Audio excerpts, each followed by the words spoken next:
Have you ever agreed to something and then immediately regretted it? Maybe it was covering a shift you didn't want. Saying yes to a dinner you were already too tired to attend. Taking on another project when your brain was already waving a tiny white flag. And as the words "sure, no problem" came out of your mouth, another voice inside whispered, "Why did you just do that?" If that sounds familiar, you're not weak. You're not indecisive. And you're definitely not alone. Struggling to say no isn't just a habit. It's often a deeply wired psychological pattern that has less to do with politeness and more to do with survival, identity, and how your brain learned to keep you safe. Most people assume that saying yes all the time is about being nice. But psychologically, it's rarely about kindness alone. It's often about fear. Not dramatic fear. Not the kind that makes your heart race like a horror movie. It's a quieter fear. The fear of disappointing someone. Of being seen as selfish. Of creating tension. Of losing connection. Your brain, at its core, is not designed to make you happy. It's designed to keep you accepted. Thousands of years ago, being rejected by your group wasn't just uncomfortable. It was dangerous. Humans survived in tribes. Belonging meant safety. Exclusion meant risk. And even though you're now deciding whether to attend a meeting instead of whether you'll survive the winter, your brain still treats social harmony like a life or death priority. So when someone asks you for something, your nervous system doesn't just evaluate the request. It evaluates the relationship. That tiny pause before you answer? That's your brain running an ancient calculation. If I refuse, will this create distance? Will they think less of me? Will I still belong? And here's where it gets interesting. People who struggle to say no are often highly empathetic. Their brains are especially good at simulating other people's emotions. Neuroscientists sometimes talk about mirror neuron systems, which help you feel what others might feel. For some individuals, that system is very active. You don't just understand someone's disappointment. You anticipate it. You almost experience it before it happens. So saying no doesn't feel like declining a request. It feels like causing pain. Imagine having an emotional preview of someone else's reaction every time you try to set a boundary. Of course, that makes it harder. But empathy alone doesn't explain everything. There's usually a story underneath. And often, that story starts early. Many people who have difficulty saying no grew up in environments where approval was closely tied to being helpful, agreeable, or low maintenance. Maybe you were praised for being the easy child, the responsible one, the one who didn't cause trouble. Maybe conflict in your household felt unpredictable, so you learned that keeping everyone happy kept things calm. Over time, your brain made an association. Being accommodating equals being safe. Being liked equals being valued. You didn't consciously decide this. Your nervous system learned it the way it learns language or balance. Through repetition. And then you carried that pattern into adulthood, where it started showing up in emails, friendships, workplaces, and relationships. Except now, instead of protecting you, it's exhausting you. Because there's a hidden cost to always saying yes. Every time you override your own limits, your brain registers a small internal conflict. Psychologists sometimes call this self-silencing. You ignore your own signals to maintain external harmony.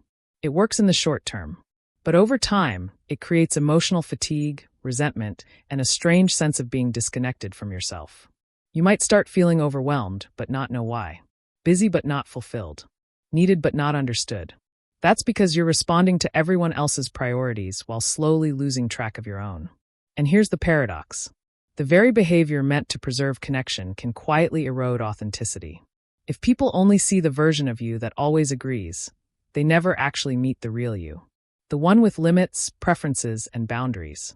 But your brain doesn't realize that. It still thinks it's protecting relationships. There's also a cognitive bias at play called catastrophizing.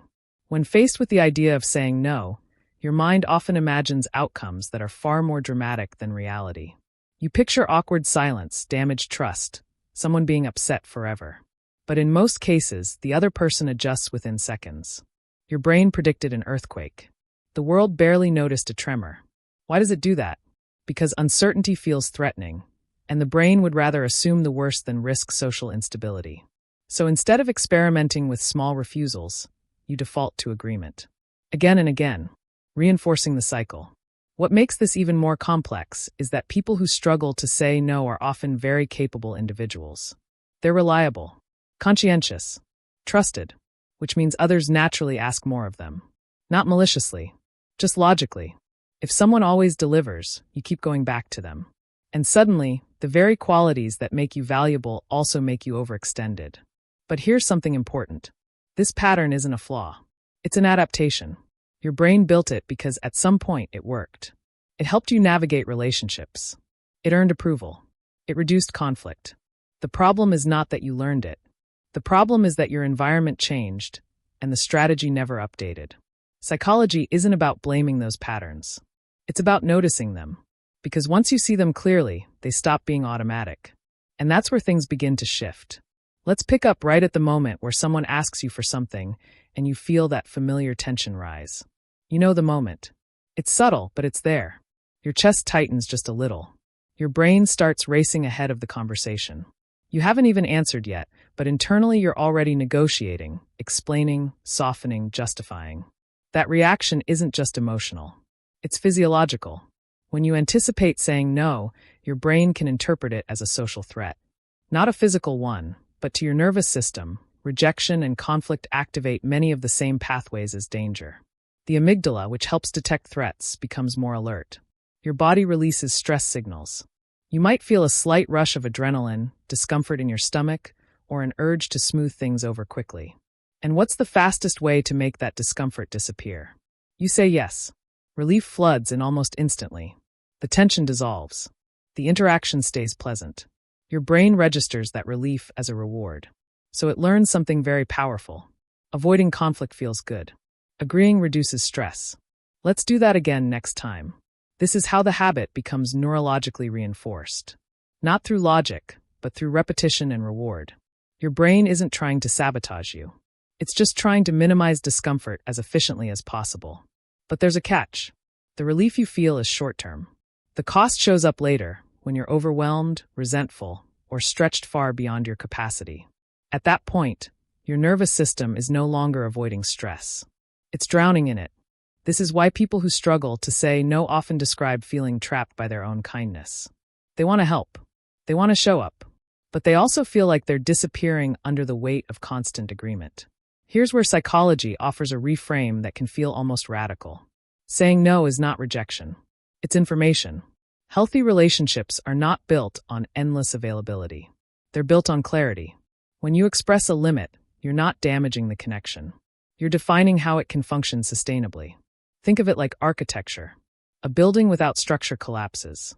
Boundaries are structural. They allow relationships to hold weight without breaking. Interestingly, research on assertiveness shows that people who communicate clear boundaries are often perceived as more trustworthy, not less. Why?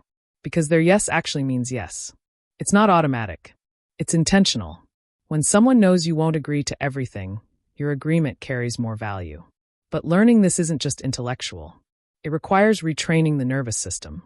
You're essentially teaching your brain that discomfort does not equal danger. The first few times you say no, even gently, it might feel unnatural. Your mind might replay the conversation afterward. You might worry you sounded harsh even if you didn't. That's your brain adjusting to a new pattern, like using a muscle that hasn't been exercised in years. Over time, something surprising happens. The anxiety shortens. The catastrophic predictions stop showing up so loudly. Your brain gathers new evidence. Nothing terrible happened. The relationship survived. You're still connected. That's how neural pathways change. Not through theory, but through experience. And there's another layer to this transformation. When you stop automatically saying yes, you create space to notice what you actually want. That question can feel unfamiliar at first. Almost uncomfortable.